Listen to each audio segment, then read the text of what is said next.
Almost 90% बच्चे face करते हैं, that is family pressure, second is relationship issues. इन दोनों को कैसे डील कर सकते हैं अपनी प्रेपरेशन को ना अफेक्ट होते हुए? So in simple terms, anxiety is something which gives you a sense of worry, a sense of doom कि कुछ खराब हो जाएगा, and it includes symptoms like घबराहट होना, दिल भारी भारी लगना। प्लान बी के बेसिस पे आप जाओ, भले आप इसी को अप्रोच कर रहे हो या आपको एक ऐसा टाइम आ गया कि होगा, भाई इतनी सीट्स ही नहीं है। हाँ, बहुत से बच्चे ऐसे रहेंगे जो सोचेंगे कि यार अब मैं क्या करूँ, शायद टेक अ ड्रॉप या मैं ऐसा क्या करूँ कि मैं अपना करियर बचा पाऊँ, साल बचा पाऊँ।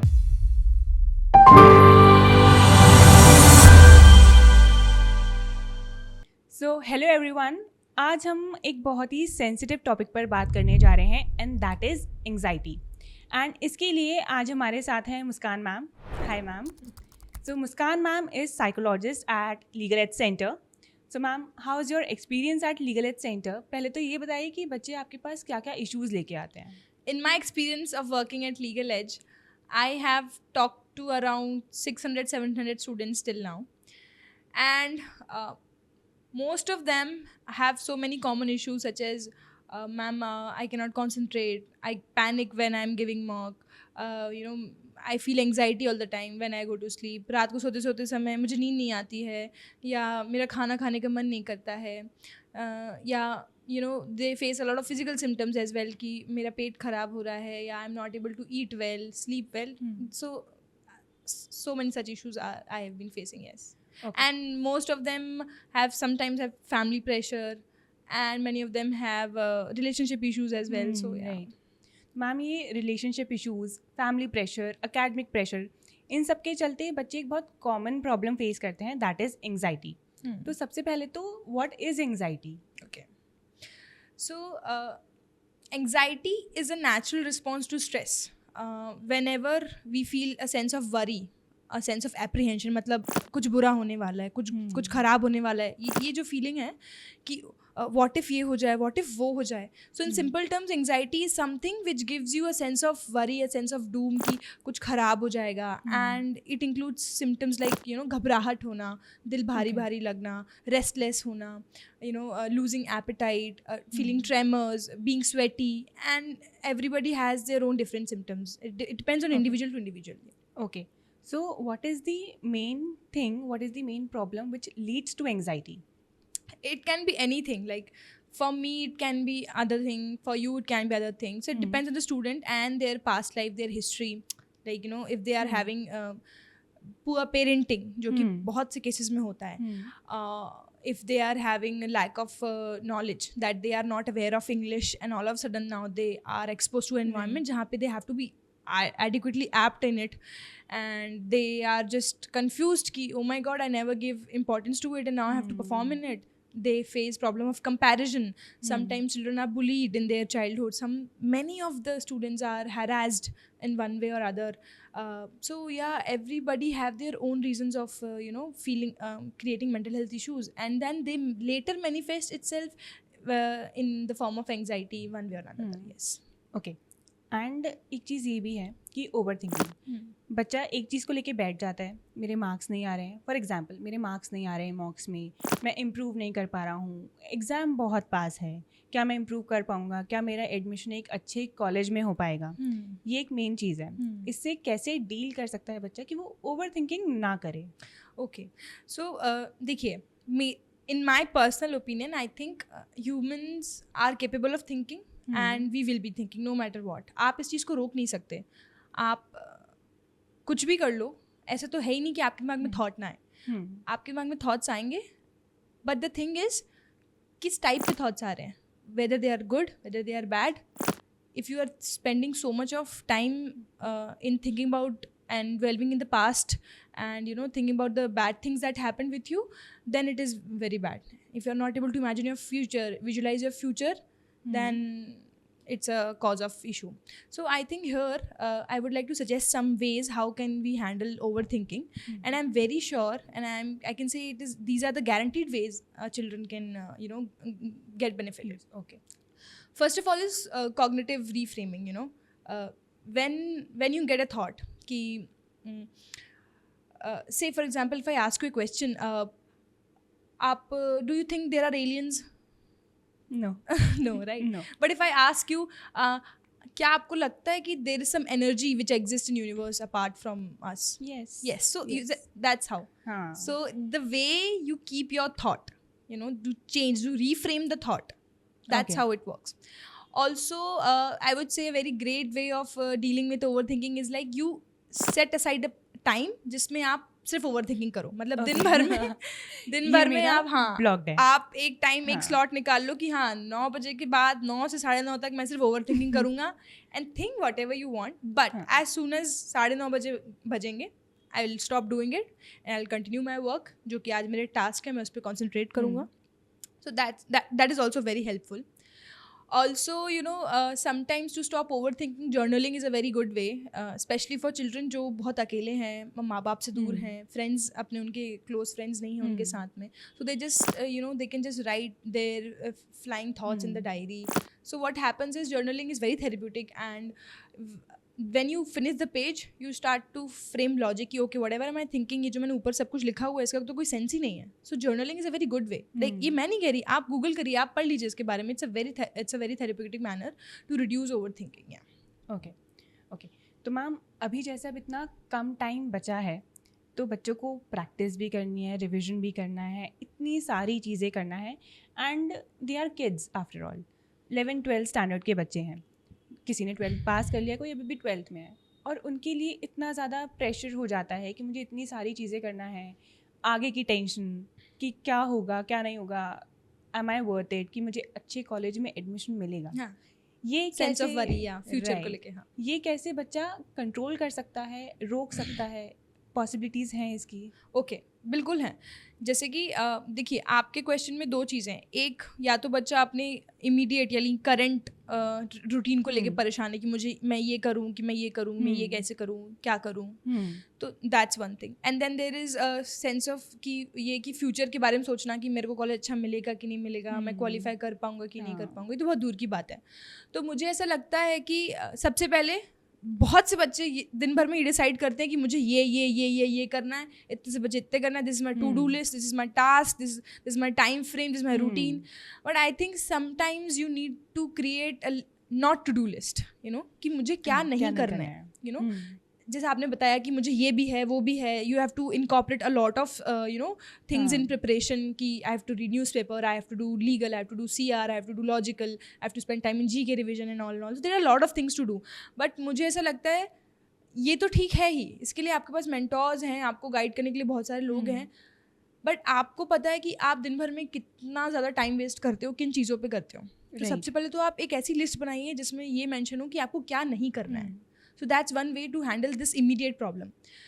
And also, if you think about future कि हाँ ये होना भी चाहिए. मुझे लगता है कि anxiety पूरी तरीके से ना होना is like a very wrong thing as well. Yes. मतलब you have to have some kind of sense of fear, some sense of कि what if वाला भी feeling होना चाहिए. Completely being nil of anxiety, completely being nil of stress will definitely reduce your performance. So there has to be an adequate amount of anxiety, adequate amount of stress to be maintained with the child, so that it can fuel up the preparation. डर नहीं रहेगा तो बच्चा पढ़ेगा क्यों? Simple सी बात है. Right. Yes. Okay. तो मैम इसमें ये भी आता है कि फॉर एग्जांपल मैंने आज दिन भर का शेड्यूल बना लिया, बट मैंने अपना शेड्यूल ही इतना टाइट रखा है कि मुझे 9 से 10 बजे तक लेकर पेपर पढ़ना है, 11 से 12 मुझे रिविजन करना है.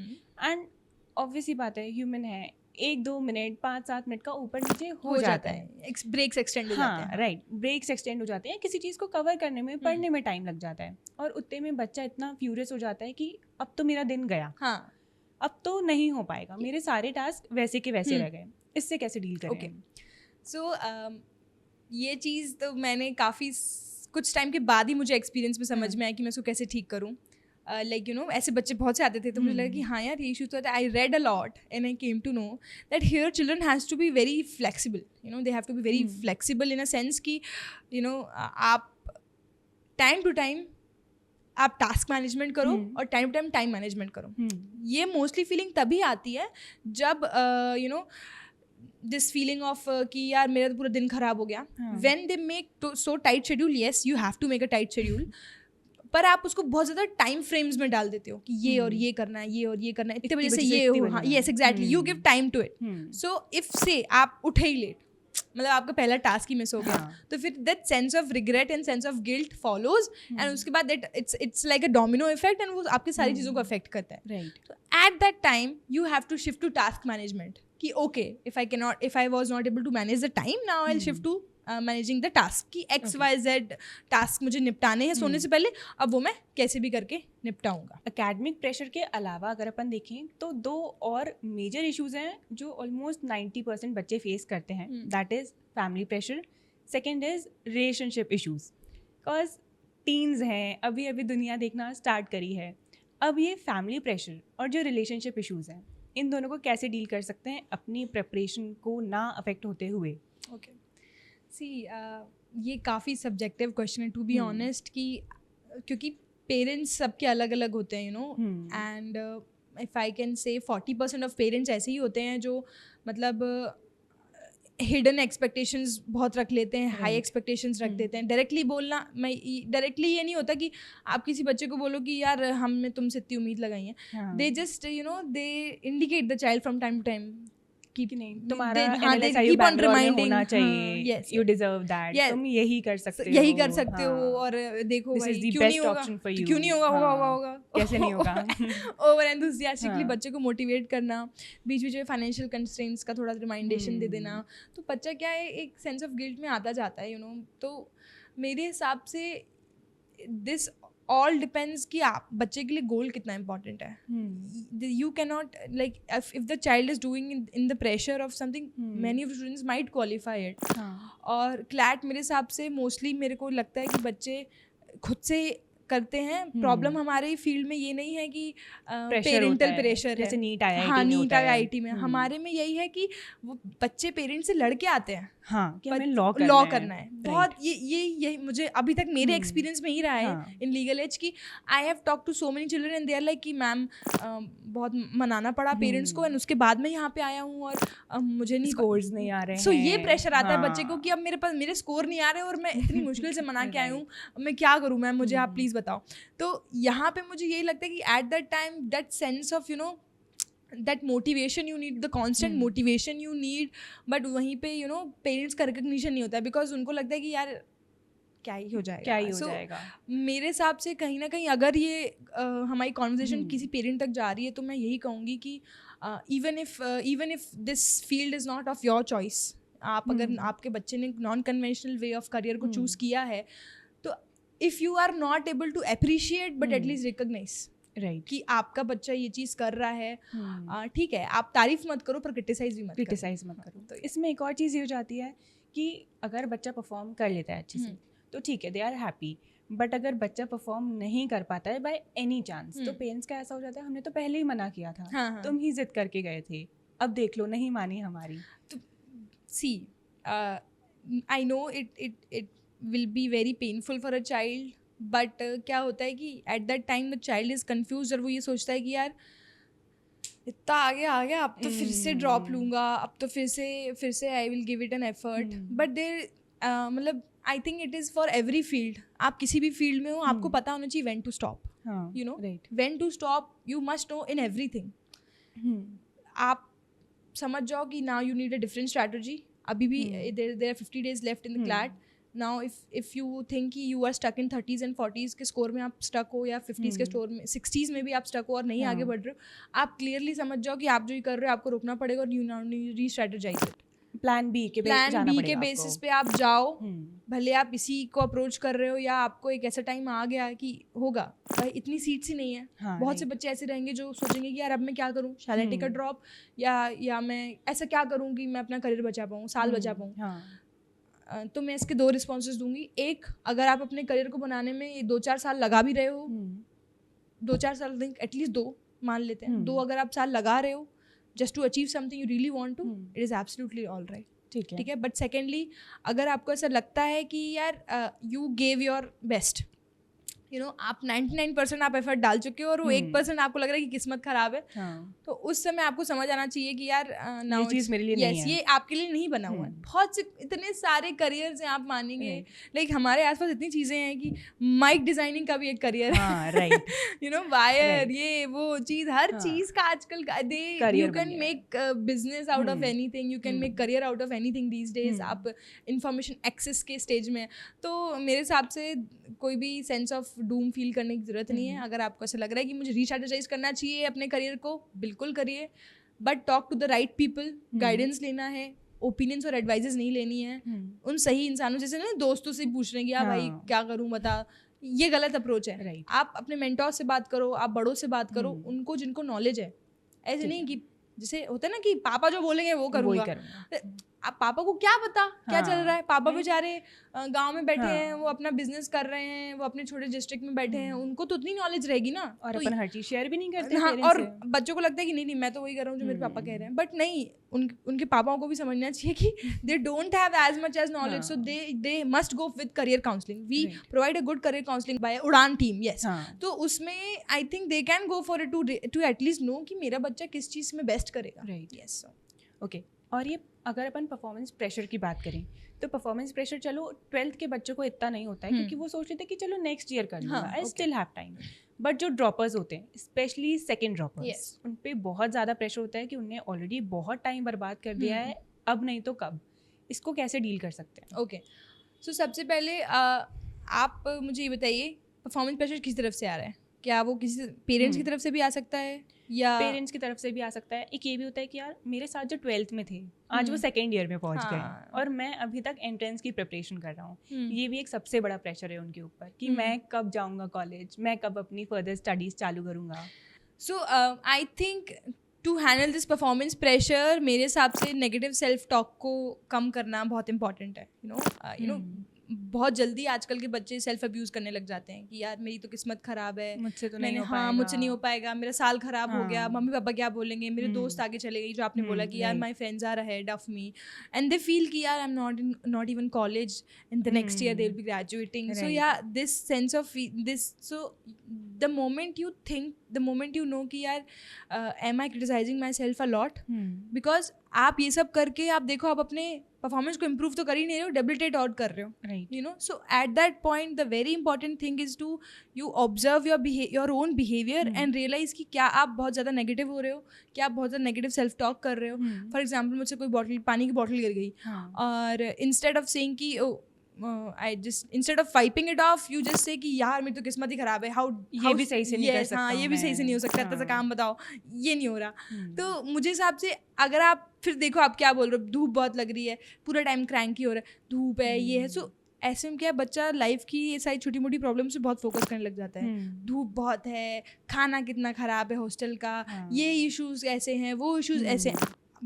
At that only time the child should realize that I am becoming a very chronic complainer, and this is a ये stress का symptom ही है, being irritable, आपको कुछ अच्छा नहीं लगता, सब कुछ बहुत annoying लगता है। तो at that time मेरे हिसाब से you just consciously stop commenting on things you cannot change. Okay, that is the way. And moreover when the performance come, आप realize करिए कि किस एंगल से performance pressure आ रहा है। is it from friends for a while till, जैसे अब ये टाइम है, अब दिसंबर में एग्जाम है, और अगर आपको लग रहा है कि यार सोशल मीडिया में आप देख रहे हैं अपने फ्रेंड्स को अपनी कॉलेज लाइफ एंजॉय करते हुए, I think at this time I never promote escapism, but कुछ समय के लिए आप एक्सेस टू सोशल मीडिया को थोड़ा ब्लॉक कर दीजिए, you know, because you need to think about, you need to be here in being present, कि आपके सामने जो प्रॉब्लम है आप उसको हैंडल करना लाइक ज़्यादा समझदारी है, इंस्टेड ऑफ थिंकिंग यार ये तो बड़े एंजॉय कर रहे हैं, ये तो ये कर रहे हैं। तो मेरे हिसाब से ऐसी चीज़ें, ऐसे थॉट्स तभी आते हैं जब आप किसी चीज़ को देखते हो, कंपेयर करते हो, यस कंपेयर करते हो, ये किसी को रिलेशनशिप में दूर देखते हो, दूर से एंजॉय करते हो, तो लगता है कि यार why am I so single. Yes, if I see my friends going to different you know parties and doing enjoy कर रहे हैं, एक्सप्लोर कर रहे हैं, यस कॉलेज में, तभी सिर्फ मुझे सेंस ऑफ ये आता है कि यार this I'm missing this college, yes I'm missing college, like at that particular time you need to know कि यार I think I need to step back for a while and I need to concentrate कि मेरे सामने क्या task है उसको मैं complete करूँ। and best way to handle performance pressure from the parents is like कि आप उनसे कम्युनिकेट करो, ठीक है. You communicate no matter what. I know कि वो नहीं सुनेंगे, बट ये नहीं हो कि आप उन मतलब मेरे हिसाब से तो ये है कि हर parent if explain properly they will understand. You sit with them instead of being in annoying कि आप प्रेशर नहीं समझते हो, आपको नहीं पता कितना कंपटीशन है. बच्चे ऐसे करते हैं, करते हैं, बहुत से बच्चे ऐसे करते हैं अपने पेरेंट्स के साथ कि आपको नहीं पता, आपको नहीं पता कैसे करना है, आपको कैसे पता होगा, आप तो जानते नहीं इस फील्ड के बारे में. At that time you need to sit with them, talk to them, explain them कि देखिए जिस स्कूल में अभी तक मैं पढ़ता आया हूँ वहाँ पे मुझे कुछ नहीं इंग्लिश नहीं पढ़ाई गई है. यहाँ पे मुझे बहुत ज़्यादा अच्छा पढ़ना पड़ता है, बहुत स्पीड के साथ पढ़ना पड़ता है, बहुत एक्यूरेसी के साथ मुझे परफॉर्म करना रहता है. एंड यहाँ पे प्रेशर से कुछ नहीं हो रहा है. I am just losing my time and efforts. तो you need to be understanding. And if कोई भी बच्चा अपने बेहतर शब्दों के साथ अपने पिताजी को समझाएगा, माता जी को समझाएगा, वो समझेंगे. यस. एक और चीज़ इसमें ये आती है, परफॉर्मेंस प्रेशर चलो उन बच्चों पे हो गया जो अभी थोड़ा अच्छा स्कोर नहीं कर रहे हैं. एक परफॉर्मेंस प्रेशर उन बच्चों पे बन जाता है जो बहुत अच्छा परफॉर्म कर रहे हैं. फ्रेंड्स बोलने लगते हैं यार तेरा तो सिलेक्शन फाइनली है. पेरेंट्स को भी उम्मीद लग जाती है इसको तो टॉप कॉलेज मिल ही जाएगा. और उस बच्चे को लगता है यार सबको मुझसे इतनी सारी उम्मीदें हैं. उस दिन अगर मैं परफॉर्म नहीं कर पाया तो क्या होगा. बिल्कुल बिल्कुल, बिकॉज उसके पास खोने के लिए बहुत कुछ है ना. अब जैसे in the recent world cup we won so many matches but we lost the important one. Yes. So बिल्कुल है यार, जब आप बहुत कुछ अचीव कर चुके होते हो तो मैं इसका बहुत एक फ़नी वो देती हूँ कि यार आप बीच बीच में फेल होते रहिए स्कूल में. आपको हमेशा टॉप करने की ज़रूरत नहीं है. आप ज़रूरी नहीं कि क्लास में हमेशा अव्वल लाने की कोशिश करें. बीच बीच में पेरेंट्स को थोड़ा एक्सपीरियंस दिलाते रहिए. अगर 90 आ रहे हैं तो 50 पे जाओ, आओ एक दो बार आओ, ताकि पेरेंट्स को लगे हाँ ठीक है कुछ भी हो सकता है.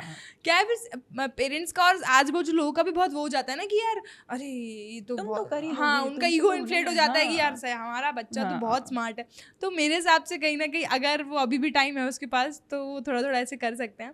बट अगर कोई टॉपर बच्चा है and if they are planning कि यार, तो मेरे हिसाब से ही has that person has to remain grounded no matter what. Because in my personal experience जो बच्चे टॉप करते हैं उनमें बहुत ज़्यादा बार गॉड कॉम्प्लेक्स आ जाता है कि you know I am the best, I know everything.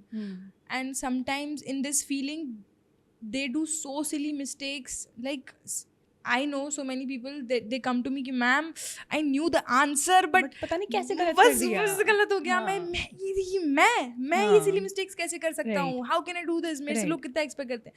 So मैं उसी समय समझ जाती हूँ कि यार ये गॉड कॉम्प्लेक्स पे आए कहीं और निकल गए. That person has to really come down. उसी में मतलब बेस्ट तरीका यही है कि आप अच्छे लोगों से अपने आप को सराउंड करें. ऐसे लोगों के साथ कंपनी क्योंकि बहुत ज़्यादा सेल्फिश हो जाती है. उनके आसपास लोग ही ऐसे होते हैं जो उनको सिर्फ इसीलिए साथ रखते हैं क्योंकि वो टॉपर है. समझ रहे हैं, जेन्युइन फ्रेंड नहीं होता. और इवन जो बच्चा टॉपर होता है वो भी अपने साथ उनको नहीं रखता जो कम स्कोर करते हैं. तो मेरे हिसाब से your friendship has to be mix, क्योंकि आप ऐसे लोगों को आसपास रखते हो तो आप बाकी सारी चीज़ों से भी कनेक्टेड रहते हो कि what it is like to lose everything, to score less, and you know a lot of things like family pressure and all stuff. So company here for such people is very important and that has to be very taken care of. Yeah. इन सब बातों में एक बात अपनी रह गई, that is relationship issues. Yeah, sure. अब इसमें क्या अभी प्रिपरेशन के टाइम पे बच्चों को प्रॉब्लम्स आती हैं, क्या डील करते हैं वो. एंड अगर जैसे ब्रेकअप, अगर किसी बच्चे का ब्रेकअप हो गया है, वो ऐसा होगा यार 30 डेज में एग्जाम है, या मैं ब्रेकअप से डील करूँ या मैं पढ़ाई से डील करूँ, क्या करूँ, क्या कर सकते हैं बच्चे. बिल्कुल, मतलब बाय द टाइम एग्जाम पास आता है ब्रेकअप्स तो होते ही हैं. मेरे हिसाब से फ्रेंडशिप्स भी बहुत टूट जाती हैं. Right. You know they both are equal pain so much. So the पता है ये इशू इसलिए होता है क्योंकि बाउंड्रीज बहुत वीक होती हैं बच्चों की. They are not able to create a safe boundary. They let others step on their personal space, they step on others personal space, और फिर ऐसे करके बहुत चीज़ें कॉम्प्लिकेट हो जाती हैं. मेरे हिसाब से उनको अपनी बाउंड्रीज को स्ट्रॉन्ग रखना चाहिए. इतना ज़्यादा किसी के सामने वल्नरेबल बनने की ज़रूरत नहीं है कि यार आप सब कुछ अपनी फैमिली के बारे में खोल कर रख दो, आप अपने पास्ट के बारे में खोल कर रख दो, हाँ कि मेरे लिए कितना इंपॉर्टेंट है ये और वो. सो मेरे हिसाब से यहाँ पे आपको अपनी बाउंड्रीज को थोड़ा मेंटेन करके रखना है. And you don't have to like open up yourself, overshare about anything to your even partners for a while. And yes, I would never say कि इस टाइम पे relationship होना या गहरी दोस्तियाँ होना सही बात नहीं है. There are two types of things. There are, if we call about distraction, there are there's a good distraction, there's a bad distraction. So you make sure if your partner is or your friends are someone, चल चाय P के आते हैं, चल relax करते हैं, चल ये चीज़, ये कैफ़े नया यहाँ खुला है, ये खा के आते हैं या वो करके आते हैं, ये भी ज़रूरी है, लेकिन वो हर टाइम ऐसा कर रहे हैं, then they are not good for you.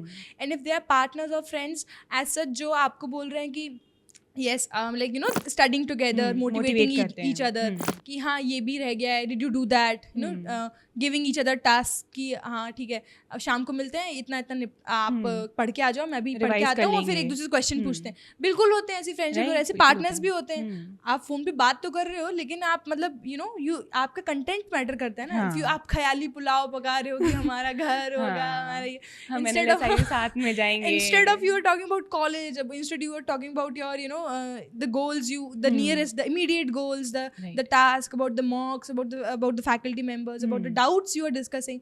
तो ये एक गुड डिस्ट्रैक्शन है. At least you guys are discussing something जो प्लॉजिबल है, इंस्टेड ऑफ डिस्कसिंग समथिंग जो एक यू नो एक इनविजिबल कैसल में बना हुआ है. So that is one thing. Okay, so thank you so much Muskaan ma'am for your time. And आप लोग के अगर कोई भी डाउट्स हों तो do let us know in the comment section below. We will surely try to resolve all your doubts. Thank you.